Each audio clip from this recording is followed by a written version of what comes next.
All right, cool. We are officially live on YouTube. Let me just click to go live on IG.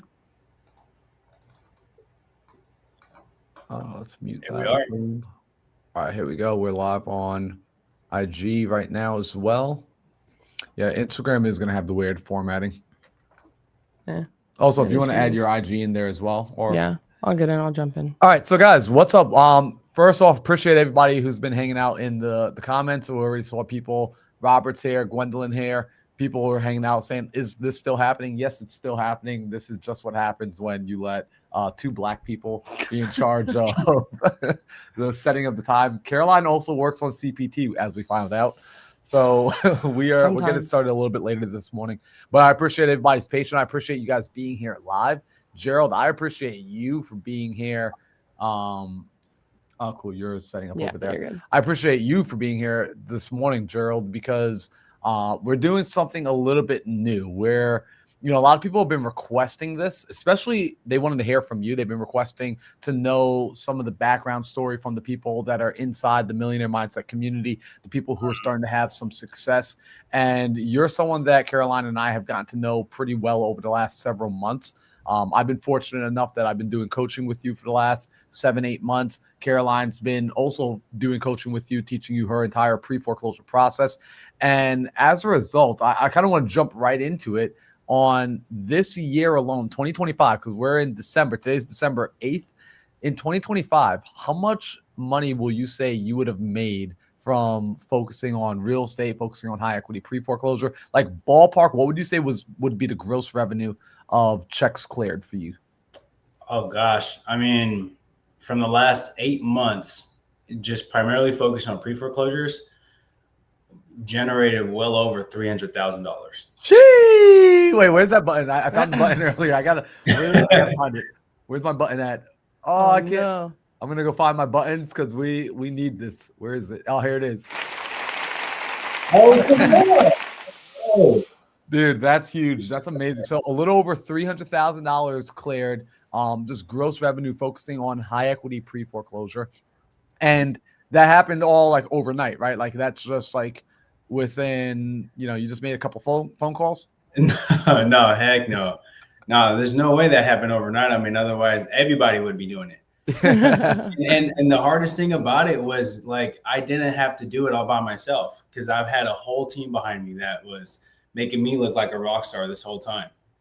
So I love that. So I wanted to start there with just like that number of like, okay, 300,000 cleared 1 year, several months of doing this, but that's not where you started. Cause when you and I first met, what's cool is you told me, and I was actually talking about it this morning, you told me that you found me originally from YouTube. Like you were on my YouTube, I think. And then from YouTube, you reached out to me on IG. We got together, we started doing some coaching. But bring me back to where were you last year? Like what got you into real estate? What put you onto the entrepreneurial journey? Why did you decide to get into this world? Yeah, so all right, Marlon. So I don't want to hurt your feelings, all right? Oh gosh. But I found Caroline first. I didn't know this. Wow. I found her on the creative thinking podcast. I forgot what it was called, but it was you And Ingrid? and Miss Ingrid. I remember Oh. One of seeing the her episodes that TikTok. I've saved, I was like, yo, these are gems. My first time watching Marlon was on your Ingrid shared her calculator.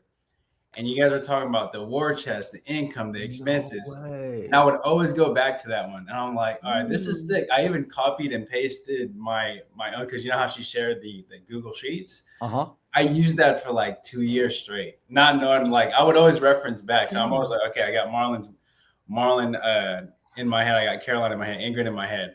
But no, and I reached out to, I had followed Caroline first. And then I had one time got onto one of her episodes, which Caroline probably doesn't remember. But yeah, that's how I came about it first. And then I got into, okay, you started your YouTube channel. I started getting into your world. You started sharing more of the insightful stuff. Like you started doing Bible studies. I followed you on Instagram. You would have your lives. One of the lives that I've talked to you, or you might have reached out to me one time, was when you were on the treadmill just speaking mindset. And I just was like glued to it. I'm like, yo, like this is this is where it's at right here. Like, I got to follow this guy. This is the circle I need to be around. Dude, that's crazy. I like it's so like this right now, by the way, is I'm grateful for you sharing that because like right now we're streaming onto our YouTubes right now. And it's always that reminder of you never know who's watching when they need to hear something. Like that's so cool. It's like so from Caroline doing something with Ingrid, which is like you don't even do that podcast We don't do anymore. anymore, yeah. But like from there, it then led you over. Like I guess I came on, you saw me. From there, you were in my world. Then like you went through coaching, and then it came back in, hooked you back in with Caroline. Yeah. And now it's like you're at a place where you're making money and having babies because you just make too much money. So now you got to go have more babies to spend your money. Exactly. Yeah, I got to make it up somehow. So that's rad. So okay. So now so back then you're on YouTube, you're looking for, I mean, the only reason you would find like Caroline, myself, Ingrid, any of us is because you're probably on YouTube looking for the same things all of us were looking for, which is like, how do I make money and stop being broke? That's what I was searching for on YouTube at least. So where were you in life? What were you doing before all the real estate or even back then when you first came across Caroline? Like what season of life were you in? Yeah, so I was a barber for like the last 15 years. I started cutting hair in 2009. One day my mom just decided because there was 5 of us boys, she was like, all right, I'm tired of paying all you guys' haircuts. I'm going to buy clippers and one of you guys are just going to cut each other. Well, none of my brothers wanted to cut hair. And I was like, all right, I'll cut everybody's hair. I just did one size all over my brother and my mom loved it. And I was like, all right, I think this is me, right? This is the path I'm going to choose. And I'm a freshman in high school. And I decided, okay, let me go and cut everybody else's hair. Let me go and cut the wrestling team because I was in the wrestling team. Let me cut the football team. Let me try to get really good at this one thing. But here's the preface of all this, right? Freshman year, living in Stockton, California. Stockton still to this day. I mean, it's even back then it was a lot worse.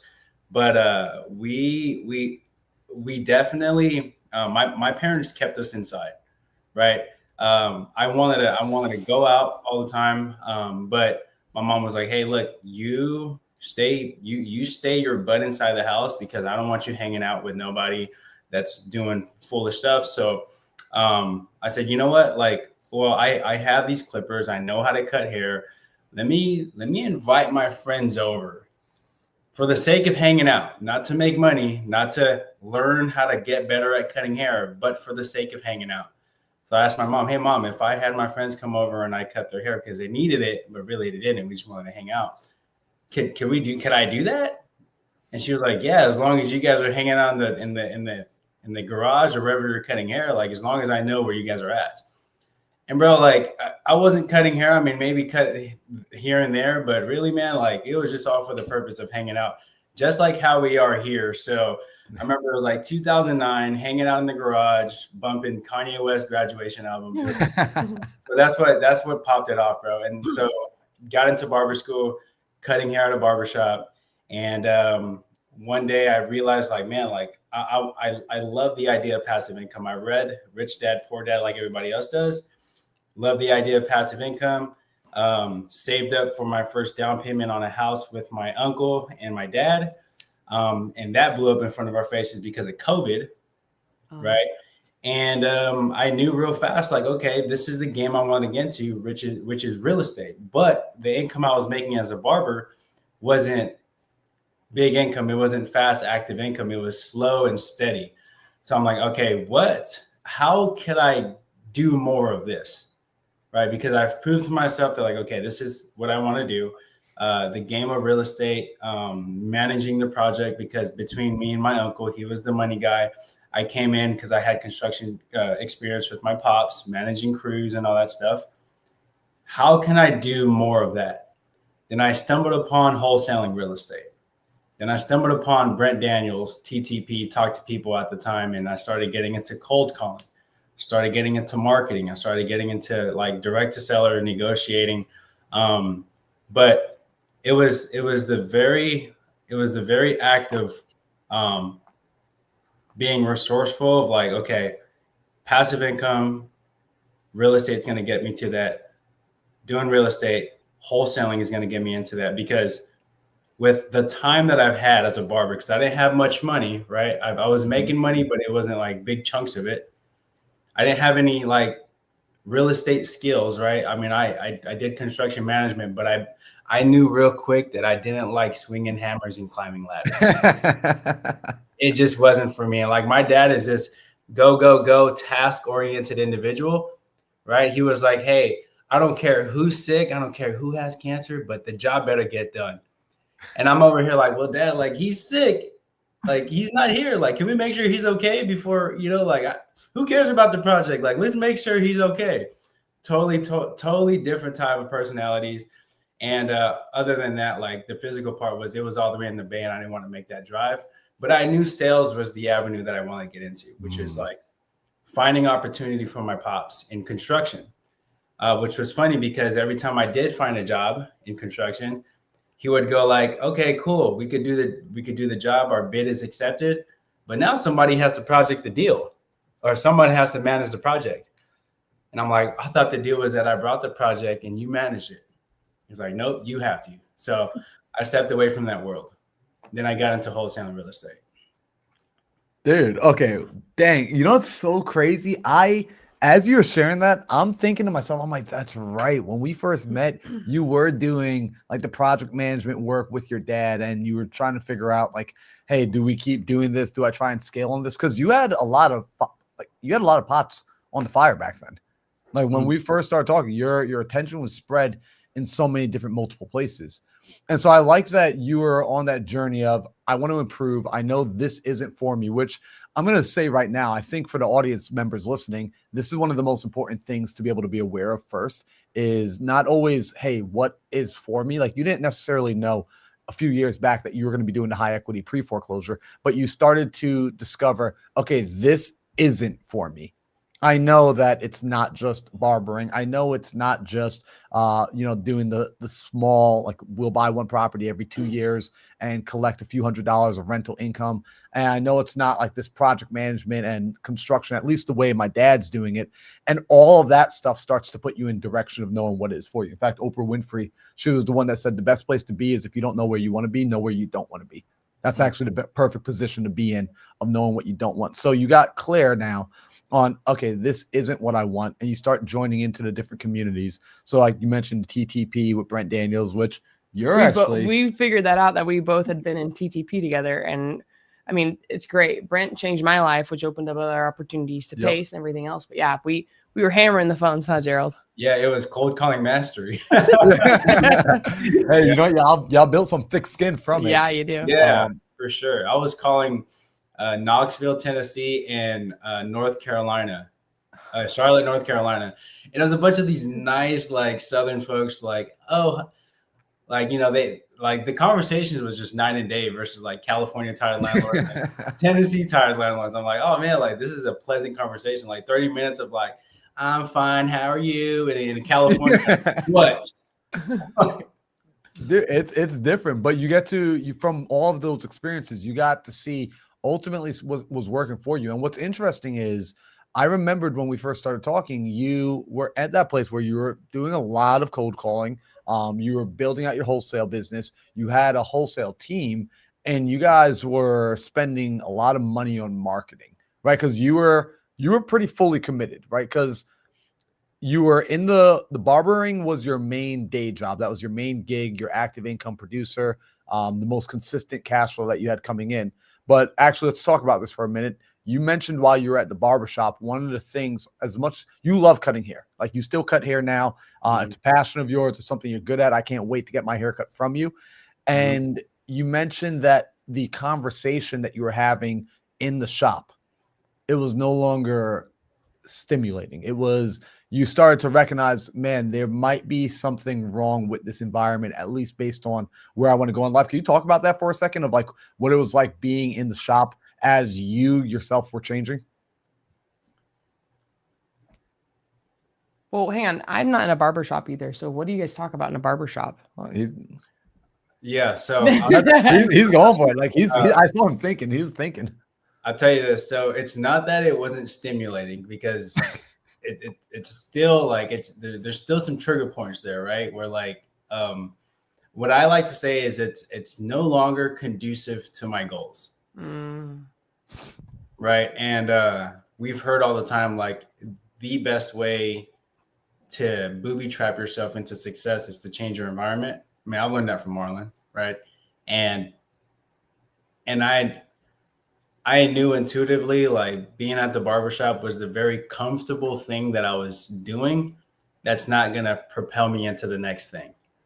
It was that, okay, if I had to take a leap of faith, what's the thing that I have to prioritize? It's getting out of this environment, right? So it wasn't that, and I had screwed up, right? I was at the time, you know, like right after working at the barbershop, I would go in, you know, have these long walks with my wife, and I would tell her, like, man, like, this was said to me, this is what had happened. And then, you know, she would just make sure, like, hey, like, are you sure? Like, it's not them. It's not the external. It's not so much what is said to you. It's like, how is your reaction to it? Like, how is your response to it? And it took my thick skull to finally, you know, receive that and accept that. I was like, man, it isn't things outside of me, right? It was the thing that was that I was feeling inside about, you know, how I reacted to it. And quite frankly, like, it was difficult for me to transition out of that mindset, because at the end of the day, it's identifying with what's been said. It's identifying with my own thoughts. It's identifying with, you know, like, what title or status that I have. Right. So I really had to die to myself. So I love that. So, and you know, you just hit the nail on a couple of things, right? Where you recognize the barbershop was no longer conducive to your goals. And we do this often where we get familiar, right? Like, I'm familiar with my job. I'm familiar with my friends that I grew up with from high school. I'm familiar with my neighborhood. And so we get caught up in this routine, but then looking at that routine, that environment, what's it say about us? It's not helping me. I say I want to grow. I say I want to make more money. I say I want to build this business. I say I want to get in better shape. But then the environment that I'm putting myself in, nothing about that environment requires my growth. Therefore, I'm going to continuously stay at the level that I'm at. And so in the barbershop, not that the barbershop was a bad spot, you're just saying for you, it no longer required you to grow, and you had to effectively step out of that space. Right. And so now fast forward, you're in the TTPs, you're in the real estate world. And a part of that, I remember you told me you partnered up with a few other guys, and because you were fully committed and you're an all-in type of person, you guys went out and you started paying for marketing, and you started paying for lead generation, and you guys were doing like a nationwide campaign for wholesale real estate. Talk to me about that season of life of doing that, because that's around when I met you after you'd been doing that for a few months. I think you were doing that for maybe like 7-8 months. And then I was introduced to you. Kind of talk to me about those first few months of going out there, dropping the money on PPC, PPL, being nationwide. How is that working for y'all? It worked well until it didn't. And what it exposed was I sucked at sales. Like, we spent all this money, and I realized, like, with all these deals coming in, the pipeline being filled, the speed to lead model, as soon as it rang, I'd have to pick up, and it'd be like 5 o'clock in the morning. I'm out for my morning jogs. I get this lead that came in, and I'm like, well, I got to take it. This is my shift, because there's 3 of us and we all had shifts. It worked. Wait, bro. You took the 5 a.m. shift. Yeah. Well, I mean, East Coast, right? We had freaking leads coming in. Why did you have to take that shift, though? Were you still working your W-2 while you were doing this? No. So I got out of the barbershop in 2022. I had to take that leap. I was deathly afraid of, like, okay, clients are going to continue to follow me, because I was still cutting hair in the garage. So I wasn't entirely cut it off. But again, it was removing myself from that environment. So I've done that. Then I got into the partnership, And then we all thought that, okay, let's start paying for leads, because we're doing the cold calling. I was doing a bunch of probate leads. Didn't do a deal. We were just cold calling a bunch of probate leads. And then that's when we started getting into paid leads. Now the paid leads was this, I seen it as this like this vast machine that just kept on pumping leads with no end in mind. There was no end in mind into it. And Marlon really helped me out was he asked me the question like, hey, Gerald, do you see yourself being the best nationwide wholesaler? And, I really had to think about it without being politically correct. I was like, no, not really. Like, I don't see that for me. Like, I don't have that. I don't feel led to become this huge nationwide wholesaler. Mm-hmm. And the type of marketing we're doing, which was Facebook ads, worked really well with nationwide marketing, right? I mean, we could really hyper focus on that one market with Facebook ads, but it just doesn't work that way. Right? And I'm pretty sure the landscape had changed with, Facebook ads or just, PPL type of marketing. I mean, PPC. But at that time, and shout out to my marketing agency. They were great people. There was nothing against them. It was really more so the cost per contract, right? And the cash conversion cycle. Yeah. We want to make a whole bunch of money, but we were led into this fallacy that like, oh, you paid for these high motivated leads. Yep. that there was if you aren't good at closing deals, like you're spending so much money. You're spending. Well, not only that, Gerald, I've been there too, because you're spending all of this money on these leads that they're telling you they're very high motivated and they're targeted, but everybody's getting access to this. This is the dangerous part. And this is why you want to be first one to answer it. So that's why Marlon was laughing. You're answering the 5 a.m. shift. I thought you were doing it because you still had to work in the afternoon. You're like, this is my free time to be able to make those calls. But when you have specifically an inbound lead, you're probably, what were you spending per contract on that? Was it probably $500 to $1,000 per lead? So I knew we were spending like $5,000 a month. Ooh, yeah. Yes. And you don't want to, every time you're not picking up the phone, you're burning money. And it even hurts. This is something that we've been doing in my business. And you've heard me talk about this. Like, I want to make sure that we have the infrastructure to be able to handle the Ferrari engine we're going to throw into it.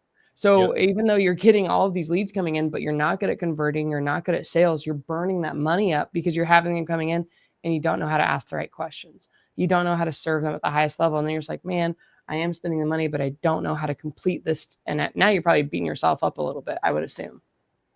Yes. And the biggest point to that too is what you just said was the proper infrastructure.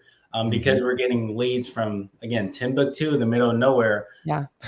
There's no huge activity there, right? You don't have relationships with handyman or boots on the ground or agents. So that needs to be a built out process in itself. And I think people do that, right? They build processes there. You have to have a solid dispo process. You have to have your numbers. You got to, really know your numbers. I believe across the board, it's every 12 leads that come in becomes a contract. Okay. But now you're got to consider your conversion, right? How many contracts does it take to get one deal done? Right. And we had it was like 50% conversion rate, really. And also it becomes hard to predict the spread because you're no longer in the same market with the same ARVs. You can get a deal where a highly motivated seller, you could get it under contract, you could even find the buyer. But then because the ARV brought you into a place where the property is only worth $110,000, all fixed up, you're making a $5,000 spread, a $4,000 spread. And then you've got business partners to split that money with, because that was like the tough thing when I first met you. The tough thing about you was you were having a bit of success. You were talking to motivated homeowners because you were paying for these leads. Shout out to your marketing team. They were doing a good job. So they were putting motivated people in front of you. You were having the conversations, but I remembered some of your deal spreads, they weren't as large. And because you had such a heavy marketing cost, your margins were very tight, especially after doing the spread between 3 business partners. You know, you're looking at in a scenario where, let's say you close a $10,000 deal. Well, immediately 5,000 goes right back into the business for marketing. So now we're talking about $5,000 left to split between 3 adults who have families and kids to look after. Each person's walking home with maybe $1,800. It's like, that's not, it's a lot of work for not a lot of squeeze, where it's like, man, you're at that point better off just going back to the barbershop where you can make the money more consistently without having to stress of, I got to take these calls. I'm constantly on call all hours of the day. And, you know, to your point earlier, the conversation we had about, well, Gerald, do you want to become the best nationwide wholesaler with this massive organization and you're having to be in all these different markets? And you're like, no. And I was like, all right, well, then your actions and your goal, your destination, they're not in alignment right now. Like the actions you're taking right now aren't actually in alignment with where you say you want to be. That's true. Yeah, that's correct. And to add on to that, you have 3 visionaries with no sales system, and we're all wanting to do different things. I have a really good idea. Hey, no. I have a really good idea. We approach these sales calls, and it was such a mess, and I just felt, man, we got to turn this off. Yeah. But you know what I like about this mess is, again, it comes back to that Oprah Winfrey saying where you were new, and because you got to experience it, and you got to see, hey, this isn't battery died on that. You got to see that this isn't for me. You then got to say, okay, I now have contrast to know this wasn't working. Let me do something better. So, all right. So you're at that place where you're spread out all about. In fact, just out of curiosity, do you remember on average, like when you were doing this, you know, paying for PPLs, costing you $5,000 a month, and you're doing this for several months, what were you guys making about ballpark? I know you guys weren't keeping as good of records that you keep now, but do you remember kind of like what your ballpark numbers were during that time? Like on average, how much you made gross per month, and how much of that did you actually get to take home? So gross per month, we were making about 45. Okay. And take home, oh gosh, I mean, we're asking a visionary to know their numbers really quickly. Yeah. Here's the thing, right? We had 3 of us, and we've generated gross 300K in that 1 month, or sorry, in that 1 year. Oh, so you didn't tell me that. In that 1 year, right? 300K for 3 people, pumping $5,000 a month. Yep. Now, this whole entire year focused on pre-foreclosures between me and my partner. Now there's only 2 of us, the same amount income generated, only spending about $1,000 a month. I would say those margins make that's a big difference. That's 100 and 150x. I mean, I don't know. But we're talking the difference between spending $60,000 a year in marketing to now $12,000 a year in marketing. Yes. And let's not even talk about just the marketing. How much time are you spending on this compared to before? Because you're probably scrambling at all hours. I can't miss this call. I'm really anxious. I need to take time away from my family. And we already know this. We had to reschedule this a few times. Our time is now different. You were busy getting awarded at your church this weekend. You're spending more time with your kids. Like I've been seeing you having more kids. You said you're like your Thanksgiving party, you have Christmas stuff going on. You're now able to spend intentional time with your family, probably not worrying about the bills and the business because you now have something that's predictable, right? Yeah. Less hours in. Yes. Yeah. I mean, it's predictable. I'm purpose driven at this point. Like there's so much going on for me that I absolutely love to bolt this on into my life, and I can. And there were some things last year where I was like such in reactivity mode, right? I was just reacting to things that are like, okay, that's a fire that I got to put out, but that's, man, like, do I want to continue putting out those type of fires? Yeah, absolutely not. I mean, I'd rather focus on people than the task itself, if that makes sense. I mean, I'm task driven to some extent, obviously with, money making activities. But if it's one thing that I know I excel at, it's, nurturing of people and bringing people into the circle and including them and getting them off, getting them on their way to like doing deals. Well, let's talk about another thing. So you found, this is just really cool. You found me, and then from finding me, I somehow introduced you to Marlon, and then you saw me talking and you saw me being busy in my business, but I don't do one-on-one coaching. Then you fell into Marlon's bucket for one-on-one coaching, and then Marlon brought you back over into my world to listen to me. And now, at least I know you and I've had this conversation before, but you're good at nurturing. You're very good at talking to people. Now you're talking to homeowners that need help. You're talking to some of the most motivated people who need help. And sometimes, Gerald, you know this because we do it all the time. We don't always buy houses.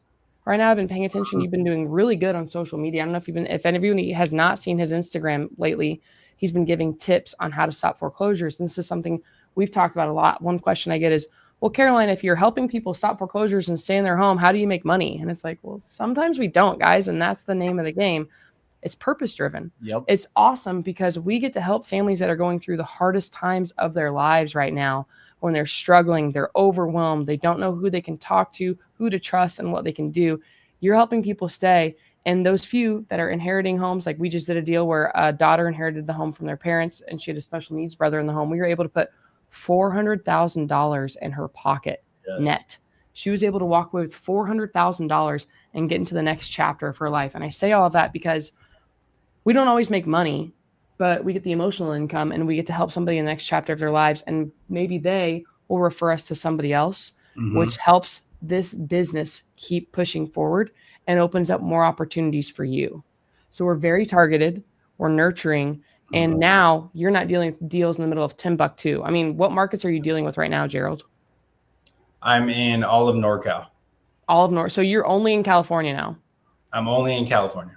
So he's in less markets. You're more focused on your time. Yes. You're making more money in a shorter period of time because you took things away. And you're only focused on one exit strategy, right? Because when you're with your partners, a part of those exit strategies, you guys were innovation, wholesaling, fixing, flipping. Like you guys were literally, you guys had like 5 businesses in one, and not like in a good way. Like it was like we got 3 visionaries running 5 different businesses. Yeah, and we all had great ideas. Yeah. Yeah.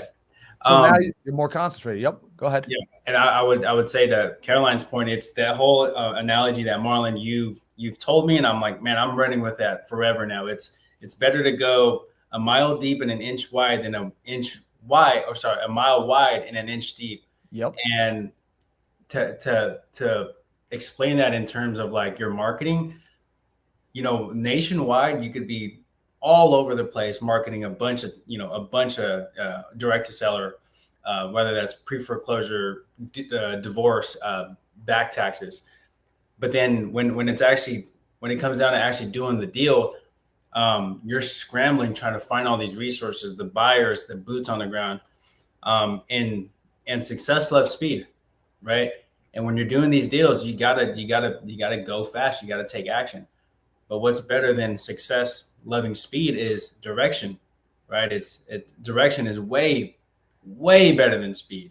And so the direction that I knew I had to take it was, okay, let's focus on our hyper localized market, going a mile deep, which is gaining building the infrastructure, building that foundation, nurturing the agents, the boots on the ground, the other wholesalers, right? Because we're partnering with other wholesalers in our NorCal group out here with Miguel and our guy CJ and his girlfriend Jerica, and we're building this thing where it's like a it's a NorCal sub 2 meetup, but we're focused on our hyper localized market, right?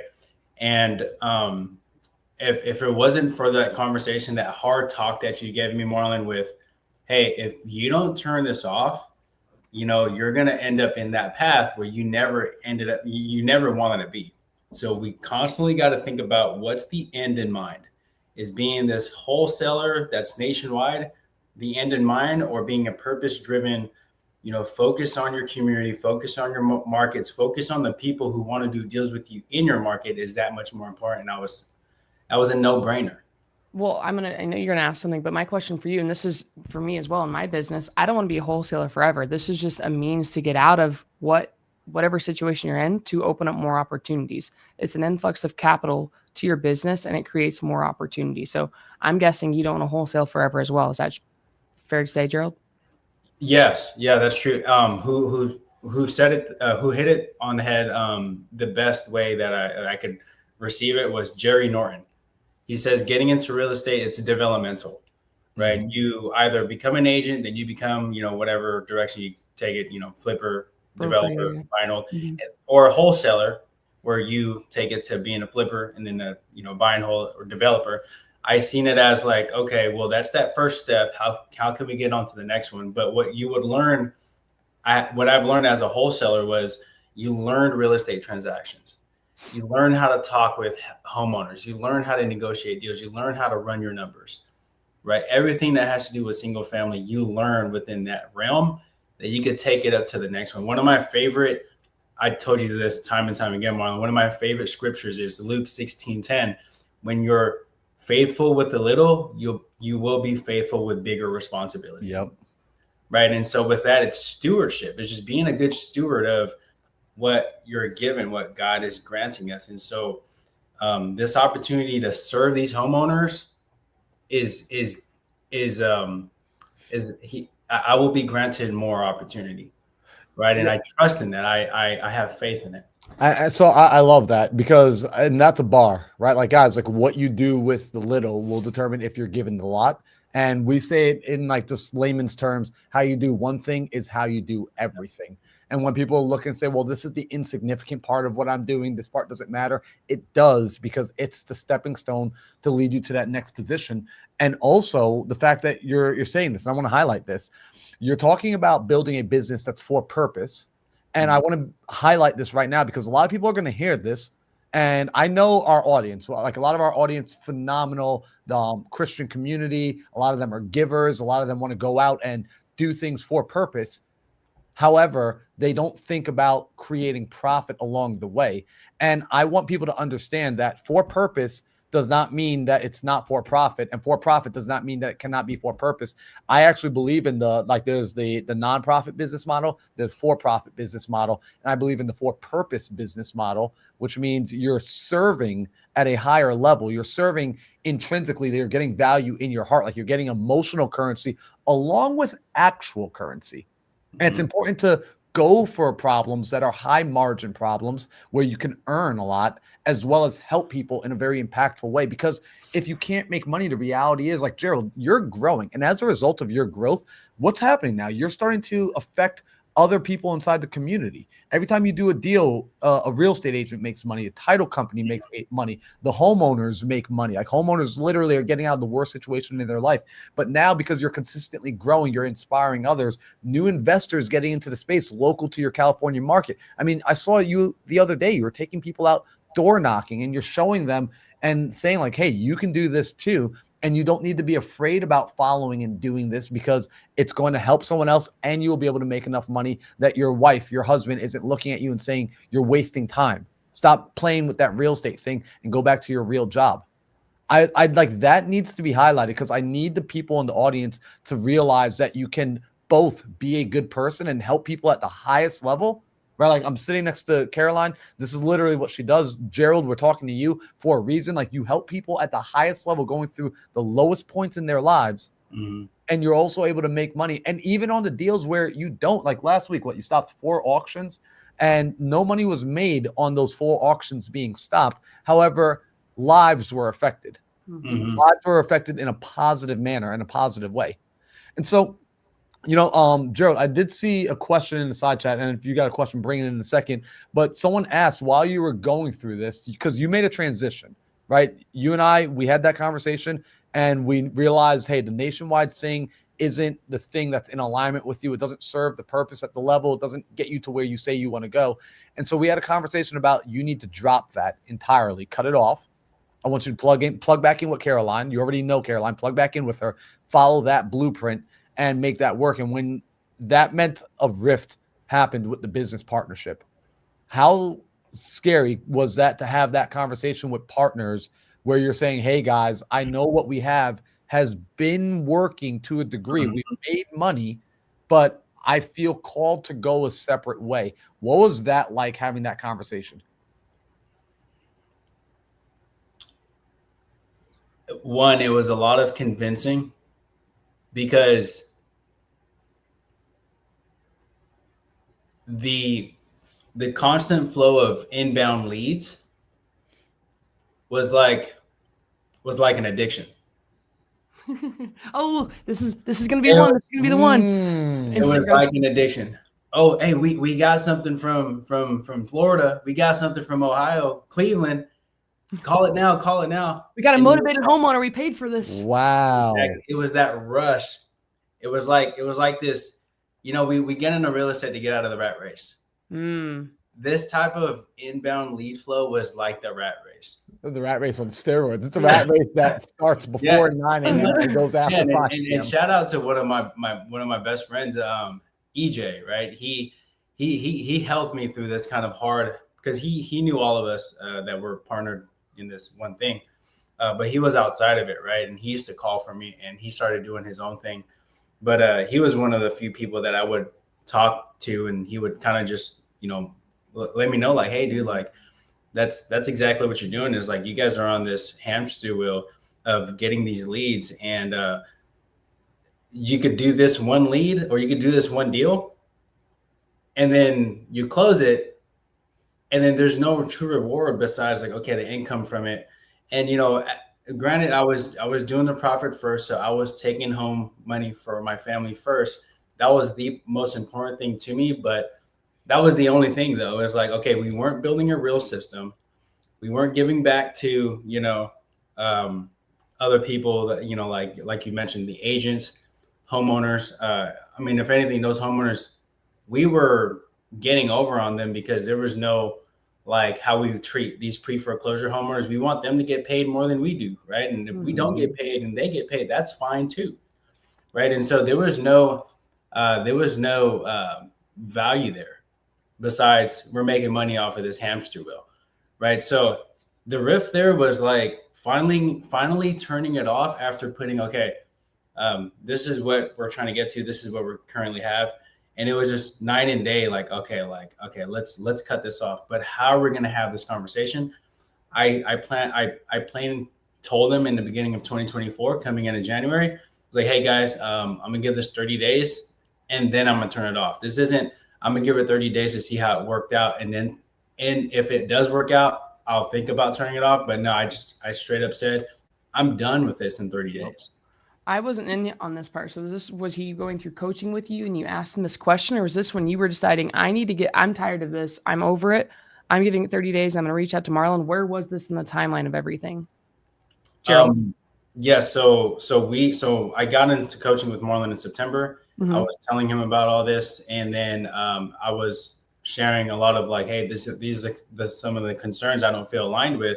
And he was opening me up to the idea of, like, okay, I feel this isn't something that you got to turn this off, introducing you to this. So coming into January, it was like I was already considering it. Of 25. So this is more of, because I get to hear different coaching aspects. I hang around him a lot. One of the things that you've helped me realize a ton, and this is why I love introducing, this is why I bring him onto my YouTube and I add him into all of my things, because we have more addition by subtraction. And the cool thing is, you've said this a few times, and I might butcher this line, but we don't hang out with the people that are where we're at right now. We get closer to the people that are near the goals that we want.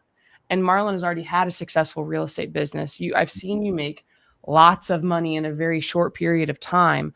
And you already know what it's like getting your, teeth kicked in. We've already done all the cold calling. We've already done all the pulling the wrong list. So you were able to find somebody who'd been where you wanted to go and was collaborating with people that are currently actively doing deals in this market as it's changing. So when you're looking at people like Gerald, Marlon, and you have a new high performance client come in that's getting coaching, when you see what he's doing, how did you decide on telling him what to take out? How did you decide what to take away that wasn't benefiting him? Yeah.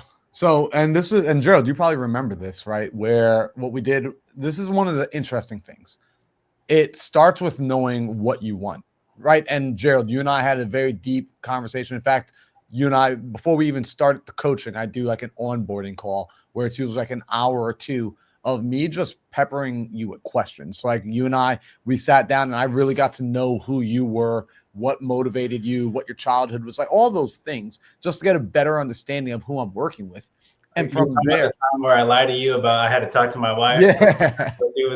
No, that was before. That was when you were on the fence of getting in. After you lied to me and you got on in, that's where you opened up and you started telling me the truth. And it's funny, Gerald, actually, I was recently rewatching our conversation, which you should go back and rewatch that first conversation that you and I have. You have that recording.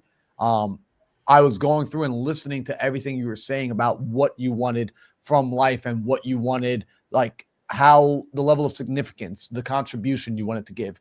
And based on everything you were describing and based on the actions you were taking, that's where it was like, it wasn't even me saying like, Gerald, you're right or wrong. It was like, Gerald, these things aren't in alignment. You're saying you want this, but your actions are taking you this direction. Your words say you want to go in this direction. Those two things don't match. And so I become a mirror that's able to say and reflect back to you, like, Gerald, based on what you're telling me, like you're telling me this, then ultimately it means that everything that isn't this is a distraction. Everything that is not the thing you're saying you want has to go. And that's the hard part for people, where we feel like, well, I want to have this life, but also hold on to the old life. And we had that conversation about like, how many things can you focus on? You can only actually focus on one thing. You could only become one thing. And so if those two things are not in alignment, one has to go. And that was a tough conversation for you. It was a tough conversation for me. It was a tough action for you to commit to. Well, I was just going to say, I mean, sometimes we know it's necessary. We talked about this, but we already know that a change needs to happen. We just don't want to do it. And it might be just paying somebody to say, I can see all of the pieces. What do you suggest, person who's been in my shoes before? So I'm guessing that's probably why you reached out to Marlon, because you saw results. And then it was more of a, can you point me in the right direction? Did he point out blind spots that you didn't know existed, Gerald? Yeah, I mean, 100%. You're like, thanks. I'm glad I'm paying for you. Also, this is not the answer I wanted, though. Tell me to keep doing what I'm doing. Oh yeah, for sure. I mean, plenty of calls where I'm just like, man, I'm sweating over here telling the truth. And like he's opening me up like a cracked egg, and I'm like, man, this is exactly what I needed, right? And by all means, man, Marlon, you introduced me to a lot self-development. I mean, not just from the books that I was reading to what I know getting into the coaching calls. It's like, man, I thought I knew how to really work on myself, but there's very little that I've made progress with. It isn't until you get somebody else that's telling you like, hey, like this is what you're saying, but you're not in alignment, and then throwing it at me like, hey man, I call BS. Like, how many calls did we have where you straight up told me like, hey dude, I call BS? Yeah, well, that's the powerful thing, right? Like, and this is where having the alignment, and this is funny, right? Because once you start to get into alignment, what did I say? I said, okay, remember our crafting for kings conversation? Right? Yeah. Okay, like you're going to craft. And for anyone that doesn't know that reference, crafting for kings is something that I teach and I talk about, where effectively once you start to establish, this is what my goal is, this is what I want to do, you then look for, well, who in my space, like who out there in the world is doing what I want to do at the highest level? And we looked at it, we're like, oh, that fiery ginger, Caroline. Like, she's based on what you're describing, the impact you want to have, the money you want to make. It's like, great. Caroline has the model. She has the roadmap for what.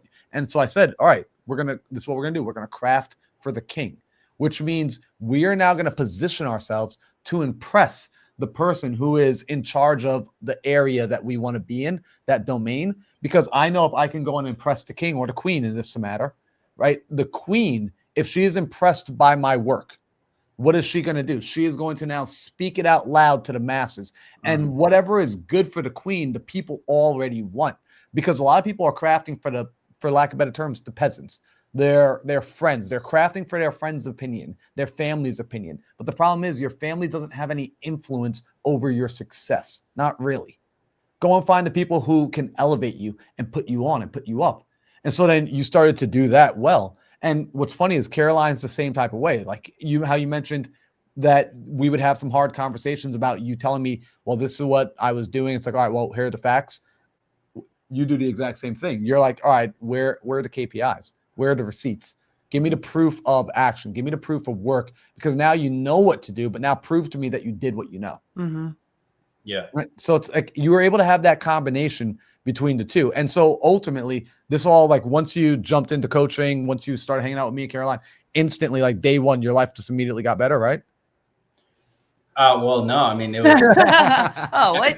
Well, it's still the thing I time. really had to learn was like, okay, there was a lot of things that I'm doing that I'm thinking like, okay, this is the momentum I thought was building, But it was like, no, it's this hamster wheel, right? And then I see these, I see you and Caroline. I'm like, okay, they're actually making money. They're actually making, progress. They're actually impacting other people's lives, right? And I could continue my old ways, right? Or I could, again, die to myself, get rid of that, what I think I need, and surrender all that I have to then go in the direction where I know, like, hey, this is conducive to what I'm trying to build here, what I'm feeling called to do. That's so good. I appreciate, I love that. I want to, because there was some good questions. And Gerald, like, people are, I don't know if you've been seeing the side chat. I don't know if you can see the side chat. No, I don't. But when you pop it up like that, I see it. Dude, people have been like inspired by what you're saying. Like, I'm watching the side chat go crazy. And this is Jerry Guzman. This is another one this is Gerald 1.0. This is Jerry, who actually kind of did the same thing as you, started copying off of me, and then has left his job last year. So now he's up in New York doing this, but he loves this. He's like, Gerald, was there a point where you thought, hey, I don't think this is for me? And if you did, what helped you get past that point? So when, I'm not sure, this is earlier on when we started talking, I'm guessing when you probably started doing pre-foreclosures, because it was like Marlon just said, you didn't instantly make $300,000 and help stop hundreds of auctions in the first week of working with us. So when have you ever thought about quitting? Because I definitely have. I've come to Marlon sometimes like, oh my gosh, this is hard. And what has helped you when you've thought about quitting? Yeah. So, I like the way he asked this question, right? Because what I think about the most is, Marlon says this all the time, is invest in long-term people, right? And I believe in the circumstance that I was in, the people that I was invested in made me compromise my character. I knew, because of the small, the behavior, the things that I would have, the things I'd say, these white lies, that's when I knew, like, okay, like, I don't think this is for me. Not that it was real estate or the wholesaling activity in itself, but more so the direction we were going as a whole. And I had to walk that narrow path, open that door and say, hey, look, this is going to stop here. We're going to be built on principle, and we're going to build a more firm foundation. Because if we're going to continue this path, this direction of having to create these white lies, whether that's lying to homeowners, lying to agents, or lying just to get up, right? Or just push the next man down just to come up. That was when I started to, like, I did not want to compromise my character. I did not want to compromise my character. So that was when I had to change. That was when I was past that point. Gotcha. And then, okay, I like that. So you didn't want to do what was happening before. Now I'm going to double dip this question though. Has there ever been a point when you've been helping homeowners in pre-foreclosures where you thought, hey, I don't think this is for me. This is harder. Like, because I know when I first started, I didn't have the sales skills I have now. I have continuously, I've gone to Marlon's mastermind. I've gone to different masterminds that help me understand, like, sales is a service. It's actually, you've been a part of this conversation, Gerald. I've had this a lot in the last few weeks with Marlon, because we've been dealing with people that don't have the integrity that we do. And if we are not selling and helping people because we're like, well, they're just not ready, somebody else is going to come up behind us that might not have the same intentions as us, and they are taking advantage of family. I just saw your face. Like, you've seen it happen before where we didn't push and somebody else came over and took advantage of somebody in a really tough time. And it just breaks my heart. So have you ever had a time where you thought, and it could be at the very beginning of helping families that are struggling, or where you are now where I don't think this is for me? And what have you done? Have you interacted with, maybe pulled Marlon aside for some one-on-one talking? Do you talk to your wife? Like, what's helped you in those situations? And while he's thinking of that, guys, he's supposed to be, we changed all of these things around this morning. I know you're in the middle of he's got a team huddle, and we said, let Eric try and run it. My favorite thing is, hey, go figure it out on your own and see what happens. So, like, I've given Lindsay and my team the permission to go mess up and learn. And Gerald's taken time away from his business to come on here and help. Like, he's listening to something else. He's taken time away from his team to jump in here and give back, because this is what happened to him. He saw us on YouTube. He saw us marketing. So you guys could get an advantage, and you want to share this so more people could find what they are passionate about and get into it. So thank you for taking time away from your team huddle. I hope Eric is running well on it. Yeah, no, I just opened it up for him. So I made him host. So there you go. Perfect. Gosh. I mean, first and foremost, I have to, I used to like, and people would always tell me like, man, Gerald, you're so intuitive, right? Like you're so intuitive. You just know the right words, the right way, you know, the right things to say. But it's not for me, you know, first and foremost, guys, you know, and I just want to say that there. It's definitely from just having that faith that I'm taken care of. So I have to seek counsel and not lean on my own understanding and lean on others who's done it in the past. And I reach out to the Marlins, right? I reach out to some other brothers who, you know, I consider my godly brothers, right? I talk to my wife, right? Because this impacts her a ton. But I most importantly, I don't want to lean on my own understanding like I've done in the past, because that's only gotten me so far. That's a bar. I'm writing that down. I would say that again. I don't want to lean on my own understanding. Yeah, I don't want to lean on my own understanding because it's only I forgot what I said. And it's only gotten me so far, and it hadn't produced the fruits that it hadn't produced the right fruits, right? So how can I get on a direction that bears more fruits for everyone else, whoever I'm working with, for my team, for my family, right? And just to kind of tie it back to your question, which was, you know, how do you overall, is it like, how do you make decisions? Is that what you're kind of ultimately questioning? Yeah. So it's just tying back to my faith, tying it back to like, okay, who around me already has what I am, you know, searching for, the answers, and just moving forward with faith, you know, just operating in faith, and just knowing that Marlon had once told me, when the bird is on the branch, does it rely on the branch that when it breaks, that, you know, he had, you say it best, man, the bird has its wings and it's relying on its wings, right? Yep. And so why do we operate in this fear that when the branch breaks, you know, we think that it's just the end of the world, but it's not. Does it trust the branch or does it trust its wings? Yeah. Exactly. That's huge. And, you know, I love, Gerald, like where you're like, hey, you know what? Don't lean on my own understanding. I love the people in the side chat like, man, that sounds like a good book I read. I'm like, it sounds like the best book I've ever read. You know, it's lean not on your own understanding. You get around other people. You go and you plug into community. You plugged in. Like what I love is you still very actively, like every week I get to see you. We do coaching every single week. But even on top of that, you're inside of the Millionaire Mindset community. You're on the morning calls and you're inside, and you get to see inside the space how people are leaning on each other. And they're like, hey, can you help me out with this? You're there when we're doing the live seller calls. You will come in and you'll be making your calls and follow-ups with your homeowners at the same time. And so you get inside of a room of other people who are also, it's like, okay, great. These people are learning not to lean on their own understanding as well. Yeah. Not trying to, I say it all the time. Like, I don't believe entrepreneurship is a solo sport. I believe there are aspects of it where an individual has to go and work on themselves, but you work on yourself so that you could come back and be a part of team. You could be a part of community. And I think that for every aspect of life, I don't think life is a solo sport. There are parts that are meant to, yes, you have to go and play on your own, but you play on your own so that you can plug back in with team. You know, and actually because of that, Gerald, I'm inviting everybody that's watching this to be a part of our community, be a part of Millionaire Mindset community.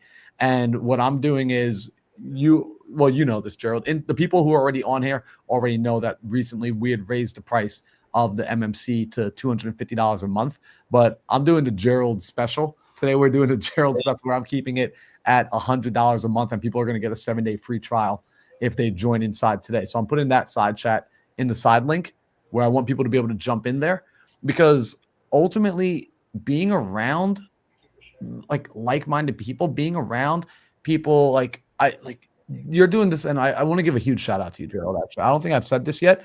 Major shout out to you, because in California, talking about living in purpose, you make it a point where you take time from your day, from your family, from your business to go and host these meetups now out there, to take people and show them how to door knock, to hold their hand as they're navigating the transition into entrepreneurship. And they're no longer having to lean on their understanding. They're saying, look, I know Gerald has experience. I've seen that he's closed deals, that he's helped homeowners, that he's partnered up with, he works with Caroline, he's got a direct plug, like he's got all these things. And now they can trust when you say, hey, do this action and I'll be there to support you. You're now helping people cross the finish line and really get started in the business as well. Because you have the proof too. You have the HUDs. If I asked you for a HUD, could you show me a HUD that you were a part of where you had a deal done? Could you prove like you believed in me? Because Marlon, one, you had the truth that Marlon believed in me, but I had the receipts to back it up. Hey, well, here's the fun thing. I don't have to believe in Caroline. Like I don't have to believe in Gerald anymore because you guys literally can show me proof now. You can show me evidence, right? Like, so it's like, it's so easy for me to say like, hey, like guys, go listen to Caroline. It's so easy for me to say, like, I love Elevate. Like I don't elevate a lot of people anymore because quite frankly, I'm skeptical of most people that with the internet nowadays, everybody has claims. Everyone says they could do this and do that. And so it's like, I trust people that have high integrity. Yeah. Gerald's one, like you are one of those high integrity human beings. And what do I consider integrity? Integrity is a person where their words and actions match. That what you say is what you do and what you do is what you say. And you are very high on the integrity spectrum because over the last several months, I've gotten to watch you follow through on the promises that you make to yourself and to other people. I've seen Caroline follow through and I have the evidence of your guys' follow through. Like the fact that you're clearing over $300,000 this year in revenue for your business, that's not by accident. That's because it was a clear plan. You trusted the process and you stuck to the process. And you've been intentional. Yeah. Been very intentional. We were just, again, talking about you when we went for a little walk. Marlon and I have to take little breaks in the day because we sit down so much. And we just like, I said, why do you talk about Gerald so much more than me, Marlon? No, I didn't say that. I was like, we were talking about you, Gerald. And one of the comments you made, you were one of his favorite clients he's coached. You're one of his best, like you're a friend now too, dude. That's the cool thing. Cause you pay, like I pay to be in masterminds to make friends. You're getting around other people and you find out who you align with. But one of the things he said about you, and you probably have already heard this, Gerald, he doesn't have to remind you that much. You were so intentional. You have already made this. This has been, I can look at his background. Look at what's happening behind you. Like Gerald, where are we, dude? Like you have been his easiest person to coach because you take it very seriously. And we can already see everybody. If you look, you're taking notes. I don't even know what's on your desk below you, but I've been taking notes while I do everything. What do we have? Where are we? And what is this place? In Casa de Donaire. This is my garage. 2 walls. I built 2 walls like this. My cousin was like, hey, man, I'll build it for you. I had this old 1996 Ford Ranger. And I was like, hey, bro, I'll give you that Ford Ranger because you really want it for this room. He was like, deal. I'm like, hey, that's it. But now I'm carless. But me and my wife, we sure want to. But we are on the way.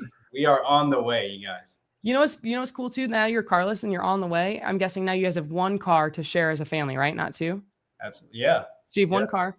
Marlon and I, so yesterday we had a friend give us his VIP experience for the Cardinals game. Yep. And we got to, you already heard this earlier today, Gerald, but we got to go and experience like Casa de Roja, which is the Red House at the Cardinal Stadium.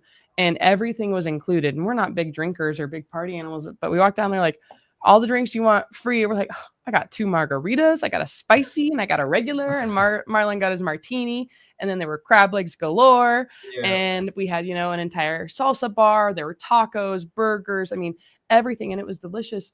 And we had access to that because of our friend group and our opportunity. But it came into when we were sitting there and we were talking, we sat down and we just like looked at it. We're like, one thing, Marlon and I used to care about sports because I had nothing going on in the Midwest. I left my cornfield and I don't really watch sports anymore until the playoffs happened. But we were down there and we're just like, this is the only way to experience a sporting event. Yep. And we talked about it and you made a really good point to me.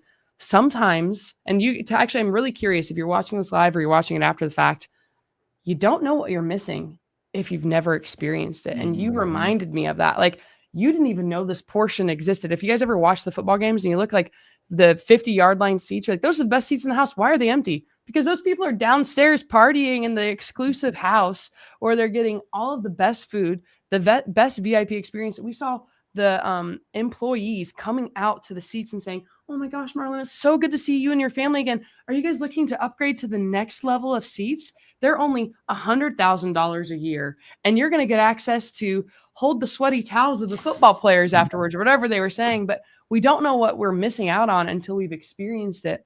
And one thing I wanted to just say, like, you don't know what you're missing out on if you haven't hung around those people.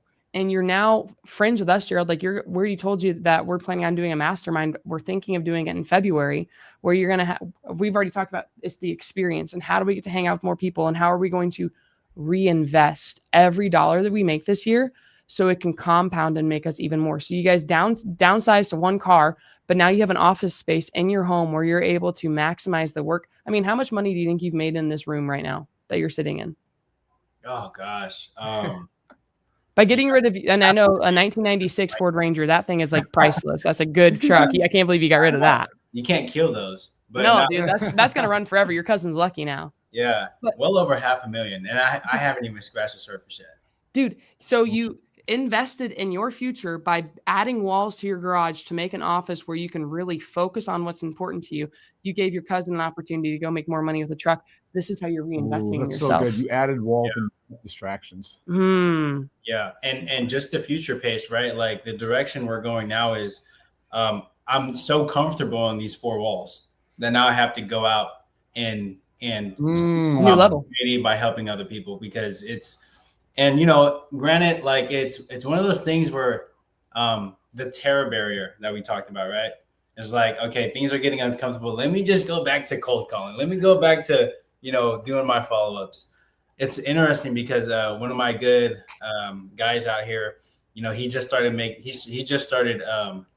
doing paid leads, PPL, in our hyper localized market. And, you know, he's getting everybody involved. He's like, "Hey, Joe, do you want to make these calls too?" I was like, "Yeah, sure. Why not? I have a try at it." I did it for 2 days and I got addicted again. And I was like, hold on, stay the path, bro. Stay the path. I had to refocus and be like, all right, guys, you know, take me off of the spreadsheet because I got to go focus on the door knock team. And that's, you know, that's the terror barrier is like when you're getting to that point where it starts to be uncomfortable because it's overwhelming, but really you're growing.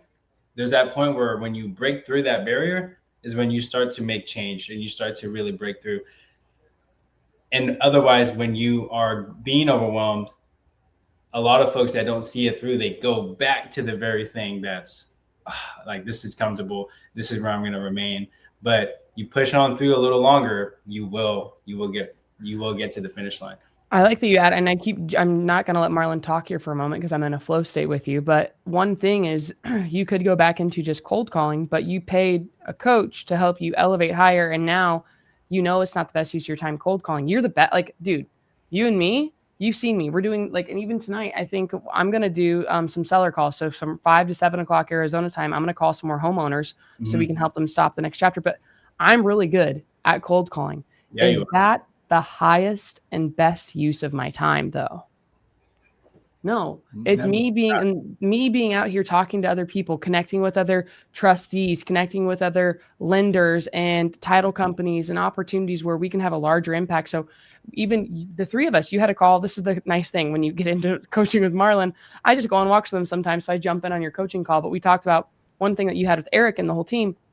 You were tracking KPIs, and I have a coach, and I talked about what your KPIs were, and you're like, yeah, these are the calls we're tracking. And we realized we had to add one more KPI you weren't measuring. You guys were cold calling, and you found like door knocking was a better, nothing is going to top door knocking. Like door knocking is incredible. If you're able to door knock, you're going to kick everybody else's butts. But like nobody on my team's really door knocking right now. We're calling, and we have a higher appointment conversion rate than you. So I was asking what's happening in your conversation. So we need to track those calls. So you're getting my experience because you're collaborating with Marlon, and I collaborate with Marlon because he helps me stay focused. But we figured out you were tracking your phone calls and the appointments that came from it. And then I think contracts, but we were missing the conversations. I don't actually care about the number of calls my team makes. What I care about is the number of conversations they've had, which filters down into the number of appointments that get set for me or Lindsay, whoever's on my team. And then from that, Lindsay has a KPI. Each week, Lindsay needs to shoot for at minimum 2 contracts a week. So if there's a kink inside of our KPIs, we understand where the misstep is. And from I haven't been able to talk to you since we talked about your KPIs. Now you're tracking conversations to appointments right now, right, Gerald? You're tracking those? Oh no, I think he froze on us. Oh, we lost him. Well, while we wait for Gerald to be able to connect back in, that is one of the most important things that I track for my team is not only the conversations that we have, but from not only the calls, like the goal is to have 50 calls a day, but from those calls, we want to shoot on a minimum of 3 conversations a day. And if we're having those 3 conversations, those should convert over into an appointment. From that appointment, we should be able to, one, help a family stay in their home if they're able to afford it. And if not, then immediately go into, can they not stay? What is the next best step for them? Future pacing. Should they stay in the area? Is it better for them? Like I've had families that they're tired of the heat of Arizona. They want to move into the Midwest. So what is the best option for them moving forward? But you don't know what you don't know until you're around those people that are getting access to more deals, easier, frequent deals. If you want to go sit in the Casa Rojas's of the areas, the higher VIP experiences, you don't know what you're missing until you've had that experience with somebody else. So there we go. Gerald's coming back in.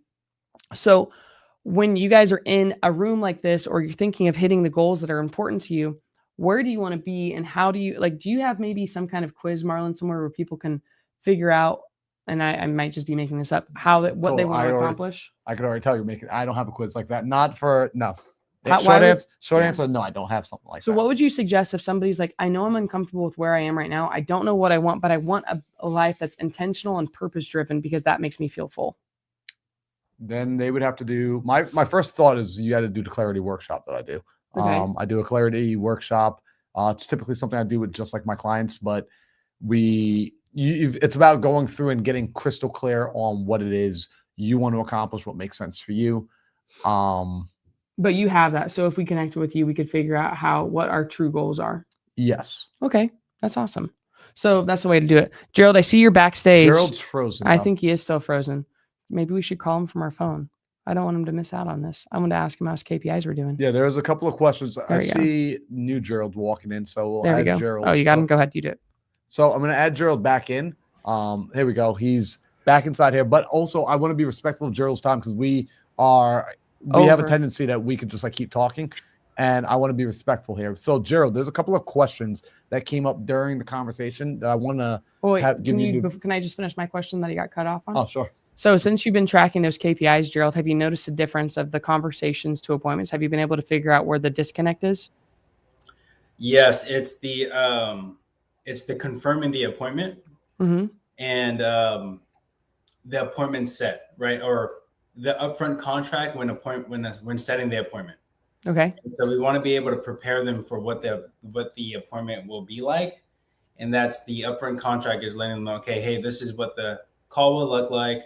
This is how success will look like, and if it doesn't seem like a good fit, then we can get off the phone call. We just want to give it our best shot. So it's just preparing them for what it looks like and letting down that sales wall, so that when we call them again, they know exactly what they're getting into. But prior to calling, or let's say we have an appointment tomorrow at 9, just shooting a text an hour before, 30 minutes before. Confirming it. Yeah, confirming it. Maybe even a third-party story like, hey, we just helped somebody. His name is Donaire. Stop his foreclosure. We push it out to another week. Just want to make sure you're still good for the appointment. But so from tracking that one extra KPI, or really just realizing we weren't focused enough on those, have you seen the conversion rate go up? Have you seen more appointments being set and met? Yes. Okay. Yep. So just a small tweak of being able to talk to somebody who's in the position you guys want to be in, it helps you convert. Have you been able to maybe get a contract just because we just changed that, like 2 weeks ago, 3 weeks ago, where we talked about it? Have you gotten a contract from that change? You know what? So no, not from that change. No, not from that change. We did get a contract from door knocking with other people. But it was one of those things where the homeowner, she didn't want to sell. She had to file bankruptcy. And my gut instinct was like, hey, go door knock her again, talk to the brother. And the brother says, yeah, we never went through the bankruptcy because we can't afford it. So we have to sell, or we're going into foreclosure. Luckily, it was 2 weeks before. We thought we had to do a probate, but we learned the homeowner was still on deed. So we got it through, and we should be closing that one this week. Heck yeah. Just because I had that hunch of like, go door knocking.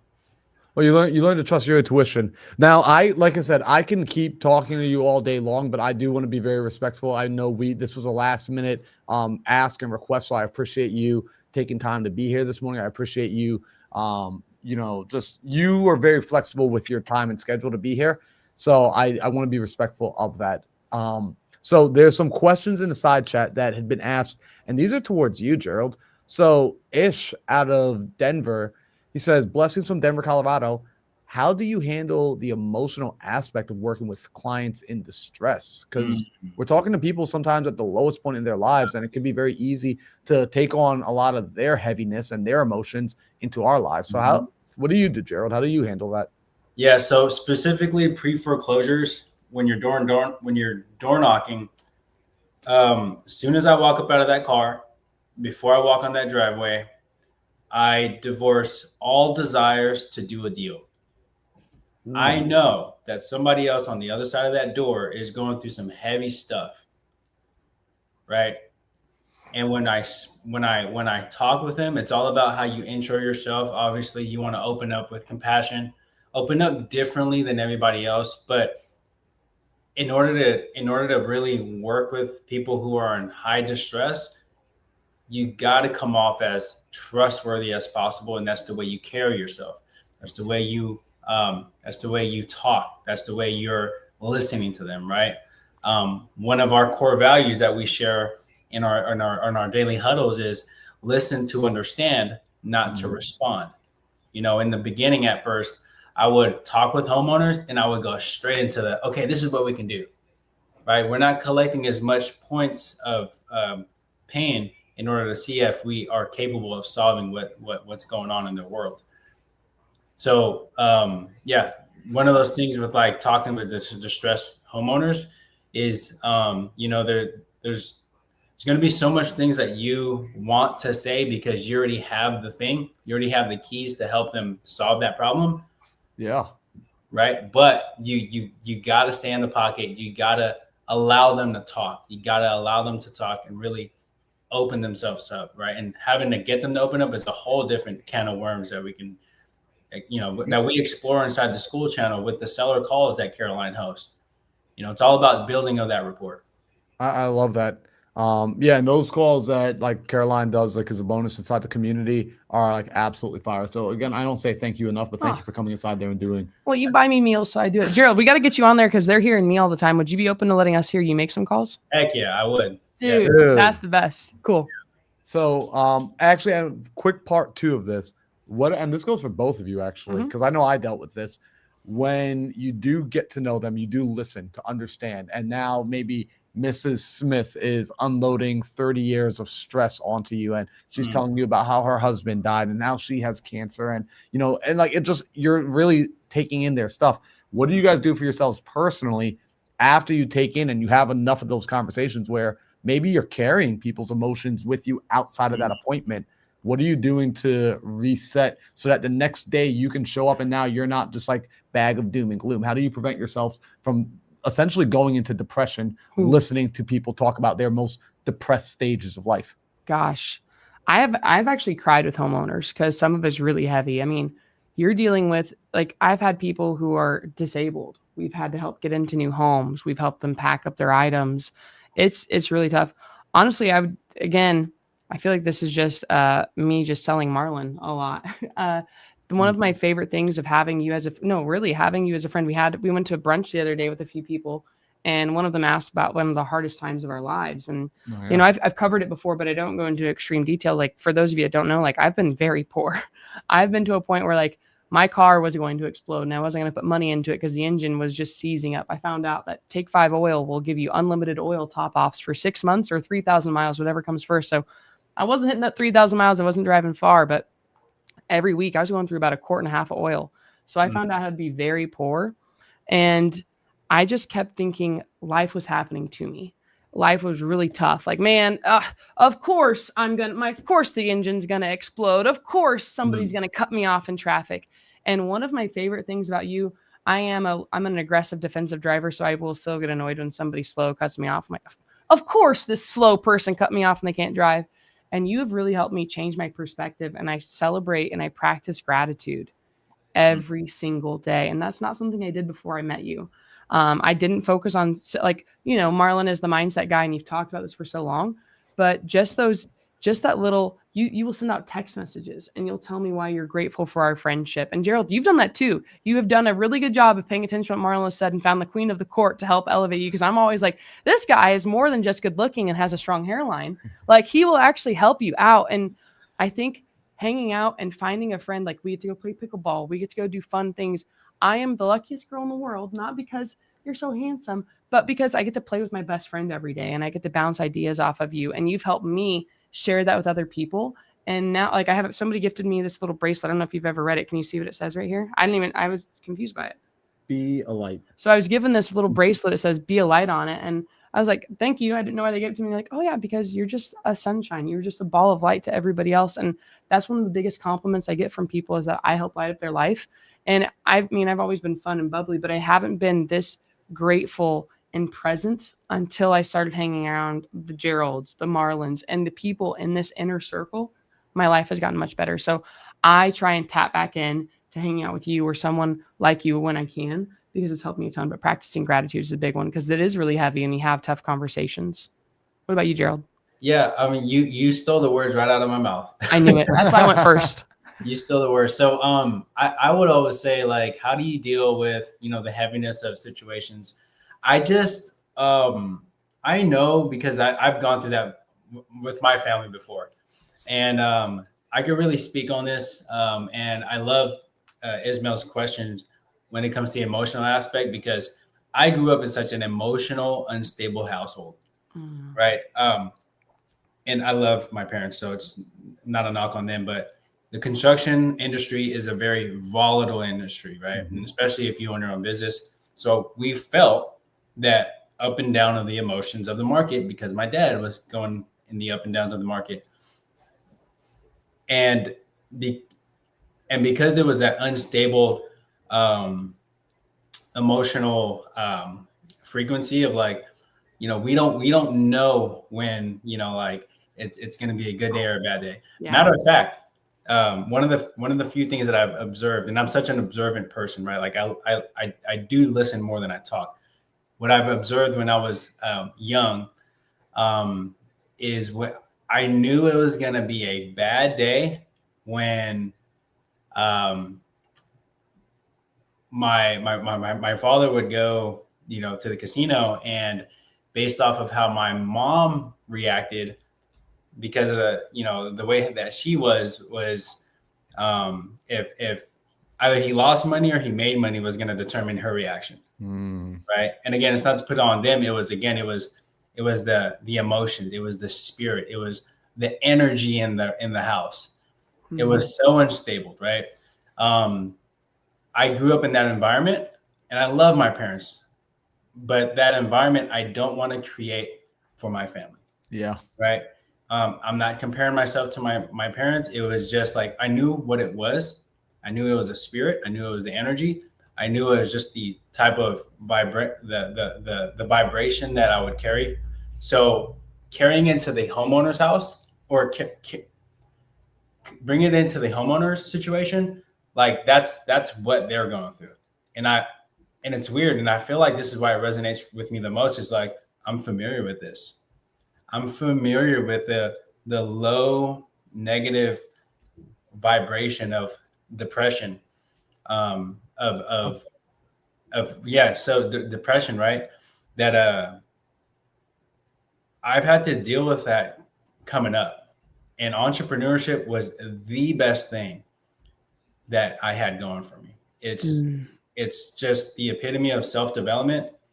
And the number one thing I really had to work on was just the confidence, the emotional intelligence, and having to bring it. And it's like this divine appointment with, like, I met Marlon, then I met Caroline, and now I'm here. And now I'm here serving these homeowners. And I can talk to Miss Sally Smith, who is this irate, depressed, hates the world, hates men, wants to sell her house, doesn't want to sell her house. And I'm just in the pocket, like, all right, I'm not reacting as much because I'm so familiar with this. Right. So experience with it now. Yeah. Yes. So I've experienced it with my own family. I experienced it with my own self.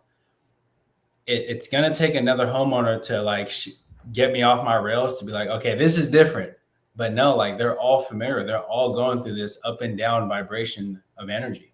That's so interesting. It's like the more you do this, the easier it is to, like you said, divorce yourself from the circumstance, divorce yourself from the situation. And I think about being like a doctor, right? Like I don't want the doctor who, quite frankly, that walks into the room and gets emotionally distressed with me. Like that's not like, dude, I need, you're the surgeon. I need you to have complete composure. I need to be trying to borrow your composure for my situation because I'm the patient and I'm freaking out.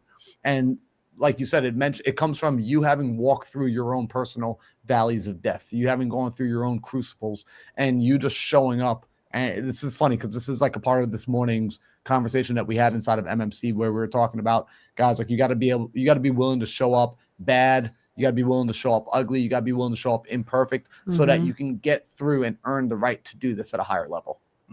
So I want to do rapid fire question here. So you're giving us 30 seconds to give you an answer. Yeah, 30-second answer.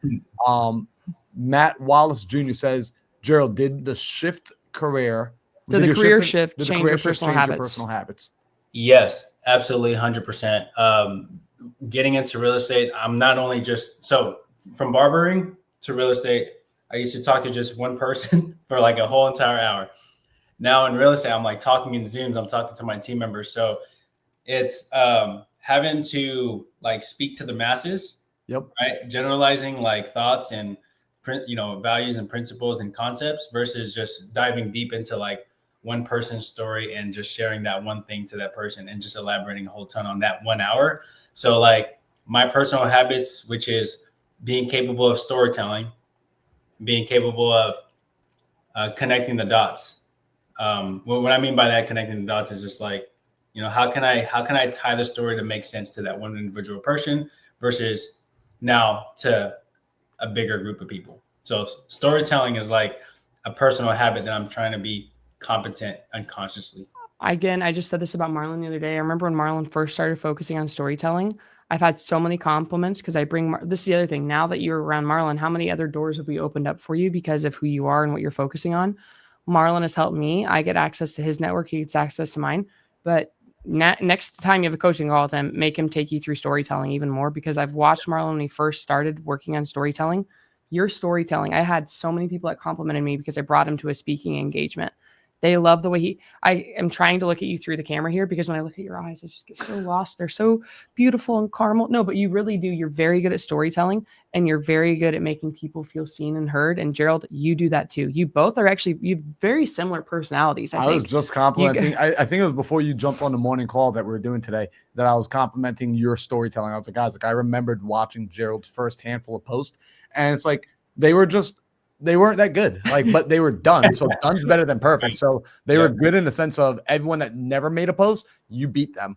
However, I've watched them improve, and I was like, guys, the only reason I even get to talk about this is because Gerald was willing to be bad so that he can now be good. I remember when we first walked through and we had a phone call and I went back and forth on how you should pitch something. I can't remember. I think when you're first telling people how to join your team, I was like, this is what I did. And the first time you fumbled through it and you did it again and again and again, you keep doing it at these meetups. Gerald is my favorite because you are willing to look foolish, understanding you're only going to get better from that. He takes action. All right, that's over 30 seconds. Yep. Go ahead. All right. Author says, Gerald, tell us how we can support you going into the Millionaire Mindset team. Man, that's a great question. Mr. I'll tell you. I'm going to say, I got it. Take it off the screen so they can see it. So if you guys look, Gerald's Instagram handle is right over here. Okay, so you guys can see it at Gerald Donaire. Is that how you say your last name, Donaire? Yes, ma'am. All right, see, close enough. Let a white girl say it. You can interact with them on Instagram. This is something that I do. This is what I have Marlon do. This is what I have Gerald do. Filtered through there. Now, one thing that I'm going to highlight for you, Gerald, as well. Marlon and I do this. I have automations on my Instagram so I can filter my time. Marlon doesn't talk to people until they've read Rich Dad Poor Dad. It's a straight up filter. You might get people reaching out to you from here on out. So here's your guys. If you want to get his attention or mine or Marlon's, you need to pay attention to what we ask you to do. It's my quickest way of knowing if they're going to be able to handle it. If you can't follow basic instructions, I'm not going to give you the time of day. So guys, you should go comment on Gerald's posts and pay attention to him. Every Tuesday, you do a meetup in Northern California where people can join and learn how to door knock with you, right? Every Tuesdays and Thursdays. And people can find that from your Instagram? they will after this. There you go. See, Please go his Instagram in the I will. I did it earlier. I'll do it again now. One thing I want to highlight as well: do it while strike while the iron's hot, because eventually Gerald's probably not going to do these Tuesday meetups. So this is one advantage that you guys have early on with everything. Get in there now and connect with him as he's doing these meetups, because they won't last forever. So snag him while you can, so you can get to the opportunity of being in the room with him when he's small enough. This is the biggest thing. When you see somebody, you see they have the trajectory of shooting forward, get on the boat with them now. Don't wait for it. Take imperfect action. That's it. All right, next question here. So what advice for I already answered this in the side chat. Don't worry about it. TTP is just something that we went through. We've already filtered it down, so you guys don't have to call TTP no more. Yeah, it just stands for talk to people. It just means make the phone call. Right. So final question. What advice do you have for those who want to do real estate but can't focus 100% for now because of family priorities? So I'm going to rephrase that question for you, Gerald. You have a wife, you have a child, and you still are cutting hair when you can. How are you able, and this is actually perfect because he's gone through stuff with you, how are you able to maximize your time when you have a job and you have priorities and you need to pay bills? Get yourself a mindset coach, one. No.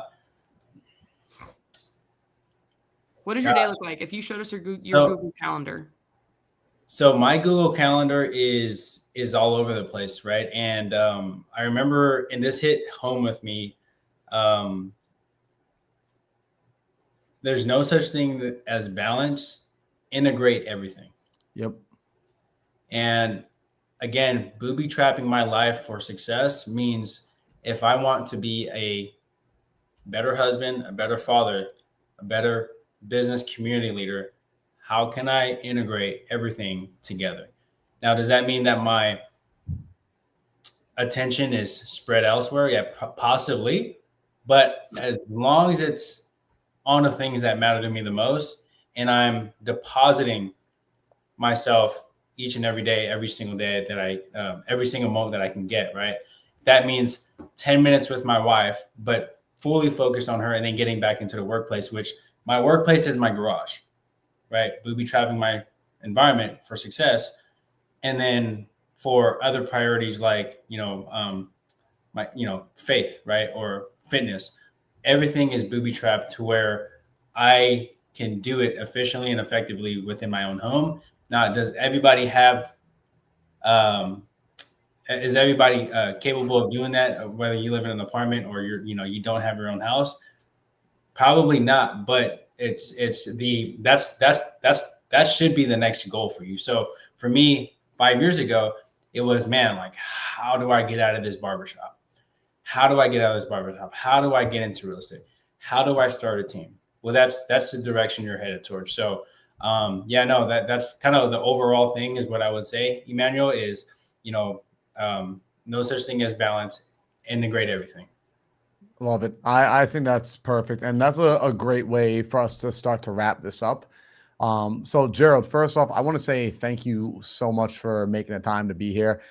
We lied to you. We told you this was only going to be an hour. This was an hour and a half. We told you this was going to start at like 7:30. We didn't start till like after 8 o'clock. So I really appreciate you taking time from your business, from your family, from your life to be here to support this community and to really speak to the audience, because everyone in the community has been asking for interviews, and they've your name has specifically been mentioned on I want to hear Gerald's story. I want to know how he's doing what he's doing. So thank you for coming on here. Thank you for committing to your growth and for trusting Caroline and I to help guide you and be a part of your journey. You're still the one doing the work, but we're grateful that we had the opportunity just to play a small role inside of your journey. I'm going to add into that. You took the roadmap and the blueprint that I gave you.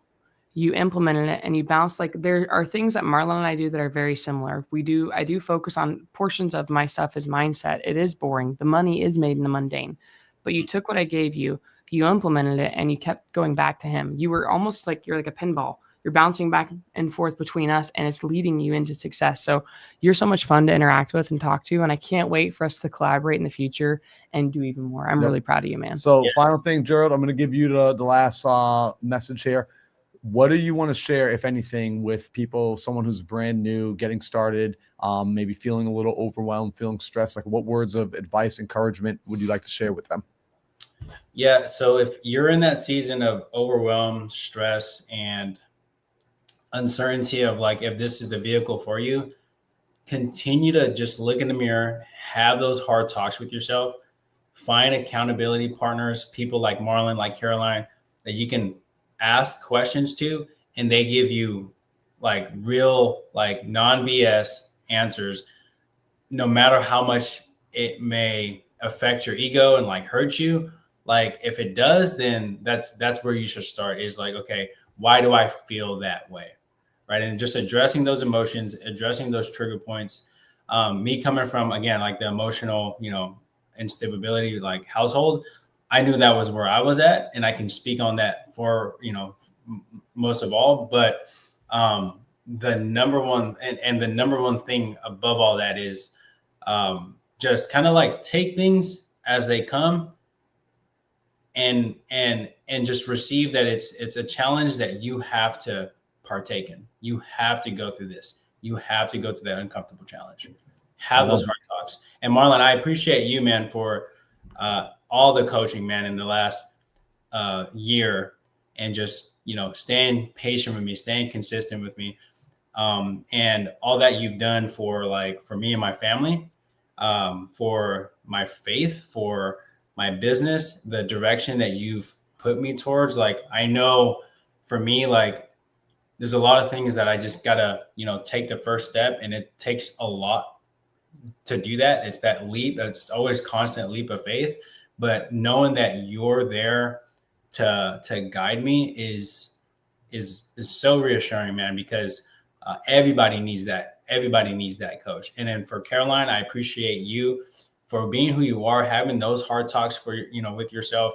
And when I'm on that when I'm in that daily dial, I'm just like, man, like, I am just so for that vision that you have, that helping homeowners, because I've gone through it myself. And when I've heard you say it for the first time, I thought it was crazy when Marlon asked me, hey, Gerald, what's your goal? And I told him, I want to help homeowners stop foreclosure too, just like Caroline. Right. And I thought it was crazy, but I'm like, no, that's what I want to do, because I see it right in front of me. And for that, I appreciate you. And I'm living my purpose. I'm living in my desired express reality. So I love that, man. I'm going to say this too. The goal for next year is for all of us to stop 1,000 foreclosures together. So we got to get going. If you guys want to join us and helping all these other families so they can get to the next chapter, jump on in, connect with us. Gerald, really proud of you. I'm going to let you sign us off, Marlon. Yeah, guys. No, Gerald, super proud of you. I love that goal. And, guys, we're going to wrap it up here for today. If you guys got value from this, make sure you leave a comment, hit the like button, subscribe to the channel if you're not already subscribed. Share it. And yeah, share this out. And I'm going to say, jump into the community, right? Like, you guys are on YouTube right now, and we love having you here on YouTube, but get closer to the campfire. If you're resonating with this message, if you're like, I love what Gerald is doing, I love what Caroline's doing, you like what I'm talking about, what I'm doing, we have these kinds of conversations every single day inside the private community, where we do a live Zoom call every morning, Monday through Friday. We call it the Morning Mindset Coffee, 6 a.m. Mountain Standard Time. We're getting inside there. We're talking mindset. We're talking growth. We're talking personal development. And then later in the evenings and afternoons, we do live seller calls as bonuses now. We already have a pre-recorded roadmap to show you exactly like what Gerald's talking about, what Caroline's talking about. It's already pre-recorded as straightforward A to Z what to do. But then every night, like tonight, 5 o'clock, we're going to be doing live seller calls where you guys will actually see.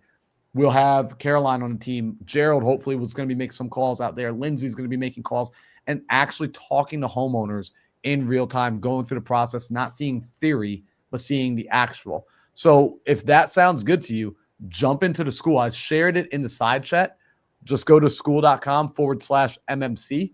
And you guys can get if you're listening to the podcast here, if you go through that link, you'll get a 7-day free trial. When you do the free trial, do the premium free trial. Don't do the standard. The premium gets you access to all the live calls. The standard just gets you in the community. The premium is the one you want to do. And for today, if you join in today, it's $100 a month. The price is normally $250 a month. But today, because Gerald is so handsome, we're doing the Gerald special. We're doing $100 a month special. Caroline. So that is it, guys. We appreciate y'all. Also, let me know in the comments, who should we have on next? Who should we interview next We got to get someone that's not as handsome, though, because I feel like I'm not as good looking when Gerald comes on the screen. So always competitive, always competitive. But guys, if you did get value, again, share this. Somebody needs to hear this because they've been where we've been. They've been where Gerald's at. They've been where we're going. So we want to bring you with us. See you guys next time. Later, guys. Thanks, Gerald.